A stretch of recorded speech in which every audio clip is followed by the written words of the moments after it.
I had a very rough year last year. I had 3-4 hours of back surgery. And before I could get to therapy, I was diagnosed with prostate cancer. I sat with my cousin. My cousin is Justice Roy Jones, and we were talking about prostate cancer. It runs in the family's DNA. Before I could go to therapy, I had to have a prostatectomy. And before I could recover from that, my mother died. And the eagle that lives in the tree flew into my head. That's a rough year. Can't get any worse than that.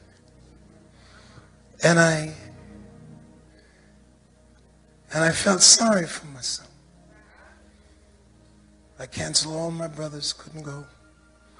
Canceled. Sat around feeling sorry for myself. Just, I found this. I'm writing a book. My daughter says I must finish it. Lessons I learned in 2017. I learned it's easy to preach to other people's situations. While I was sitting there feeling sorry for myself, it was like God tapped me on the shoulder and said, "Now, brother preacher, now, Reverend, aren't you the one who did all of this shouting and running up and down, telling other people how to believe, how to get out of their trouble? Maybe you ought to listen to yourself."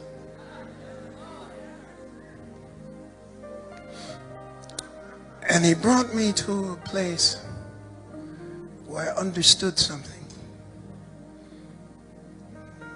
One lesson is, he said, "I've delivered you all the time, but you need to know me not only as a deliverer, but as a sustainer." I said, "I will not always deliver you from the fire, but I will come in the fire with you." I learned that lesson. But the biggest lesson I learned was centered around what we deserve and how we argue with God. I argued with God about what I didn't deserve. I did not know, rather, I argued with God about what I did deserve. But I don't argue with God about what I don't deserve. I got you. When I'm teaching young preachers, I teach them that one of the things you do is upset the equilibrium so that folk have to hang with you till you finish. Say something to get them off. Did he say what? Then they'll stay. I deserved prostate cancer. I deserved it. I deserved to have my back straight. I deserved it. I was the one playing basketball when my wife wanted a car, and we had only one car, and I told her I wasn't bringing a car, I'm going to play ball. Went out there and cracked my back. And when I was 20-something years old, 40 years later, here it comes. I deserved it. Anything that happens negatively in my life, I deserved it. I deserve it. You know why? Because the wages of sin is death. And whenever something catastrophic happens, I go to complaining. But son, you haven't been nearly as holy as you've been unholy living with the devil. And you want things to change instantly when you get in here. But some things going to follow you. Some consequences you're going to have to deal with from stuff you did before you met me. I'm saving your soul. Your flesh going to reap a whole lot of stuff. And I complain about what I deserve. Because as a sinner, I deserve all the negatives. But which one of us has ever taken it up with God and got to complaining about what we don't deserve? I don't deserve to be standing here talking to you. I don't deserve to have 20,000 people in a church. I don't deserve the house I live in or the car I drive. I don't deserve to be sane. I don't deserve any of the good things that have happened to me. It's all by the grace of God. I am living a life that I don't deserve. And the wonderful thing about it is, my not deserving qualifies me. If I deserved it, I wouldn't have got it. But because I don't deserve it, I'm qualified. Because it's all unmerited faith. And I want to say to you, because oftentimes in our zeal for our personal holiness, we have kept people from God. We have kept them from God. We don't provide change of clothes for people, but when they come in looking funny in our sight, we make it impossible for them to have a comfortable trip in the church, because our personal holiness makes them look like they're no good to us. But no good to us is what God is looking for.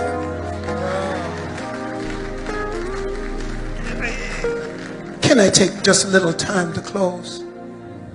Just a little time. I was preaching one day, just got up to preach. Young lady sitting with her son. And all of a sudden she was sitting beside somebody. We said, "Did you all sit down? I'm the only one working." And all of a sudden she got up and was breaking for the door. And I looked at one of my assistants and sent him. I just looked at, pointed my head to her, to him, and he went. She was a little high and a little low, sitting in church. And the person beside her made her so uncomfortable with making a couple of statements. You know how we do. She bolted for the door. She thought she was reasonably clothed. She thought she was clothed because the night before she was stripping, you see. She was a stripper. She was stripping on Saturday night, Friday night. So whatever she had on, in her mind, she was clothed. While she was in there stripping, some drunk fella said to her, "If you want to get a word, I know where you can go." And she dressed herself up, thought she was dressed for somebody to run her out. How can you put somebody out of a place that you don't deserve to be in yourself? I'm closing. When I was in Longview pastoring, and I'm really addressing those people who feel like they need to renegotiate with God this whole issue of grace. To renegotiate. Some people need to renegotiate. Their attitude says they have renegotiated. In other words, Lord, let's revisit this grace thing. Because really now, Lord, I've come to the place where I deserve to be saved. Look at my life, Lord. I'm holy enough that you can forget the grace with me. I'm righteous now. The grace is for the rest of these saints who still are in an undeserving position. There is nobody in here that can renegotiate grace. As long as you're in here, you will never deserve. Never deserve.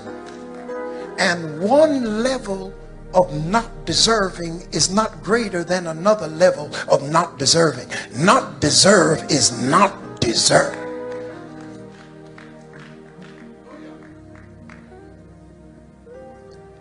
If our churches are going to grow, not from us having babies in them, but from people coming off the street, we have got to reestablish the principle of grace in the house of God. I have one other story. In Longview, Texas. I'm old enough now to tell my stories.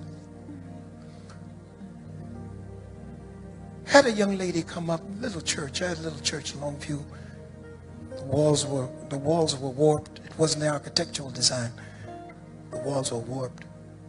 And when you'd shout, you thought it was a Shekinah glory. It was just dust coming out of the road. Church up on a little red dirt road. Lady came in, seat 75. Lady came in and said to me, I'm up there trying to study my little message. It was about that big, and I'm working on it, nervous as I could be. In those days, I had to have lemon in my mouth to keep the moisture because I was so scared. And she said, I got a testimony, Pastor. I just want to tell my testimony. I said, tell me first. Before you tell anybody, tell me first. Let me hear this testimony. Because I had a lot of folk.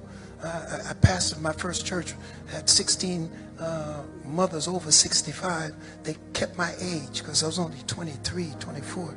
They wouldn't tell them how old I was. And she said, Pastor, I was on the street trying to take care of my daughter. My mother put me out. I was a prostitute in Houston. And I went down to the docks in Houston. And man almost killed me down there. And I just wanted to tell how God delivered me even before I met him. I said, hold that testimony, baby. Don't tell that one in here. Don't tell no prostitute testimony up in here. Just they ain't ready for no testimony like this. One day I'm up there studying my little message, and the church just erupted. The church just erupted. I looked up, she had jumped up, and before you know it, she told it. I said, oh, Jesus. One of the people who she was close to in the church wouldn't have anything to do with her anymore because of her testimony. Quit. The mothers were all, oh, they got funny looking at her, and it just was a mess. I knew it would be. They hadn't yet, they hadn't gotten there yet. Some weeks later, I'm at home working on another little message, and the phone rings. And the lady who was friends with her said to me, Brother Pastor, I need you to pray for me. I've got a serious problem. I knew what it was already. Any city that small, 10,000 black folk, I already got the news. Pastor, my daughter has left the house, and she's now living with the #1 pimp in the city. And something on the inside said, you ought to tell her. You ought to say to her, well, you put that other person. and now see what's happened to you. But the Holy Spirit had victory that day. The Holy Spirit, yeah, the new man had the victory that day. I said, all right, honey, I'm going to pray for you. I was praying for her, and it dawned on me, maybe we ought to put this situation in the hand of the woman who was on the street. Maybe we ought to just see what she can do with this. So I called her up, prayed with her. She already knew, everybody knew. I said, I want you to make that your assignment. I'm doing my little message again, and the place erupts. I look up 3 weeks later, and the baby is coming back with her bags in the hand of the woman who God saved from prostitution. And I'm saying that everybody in here has been saved from something.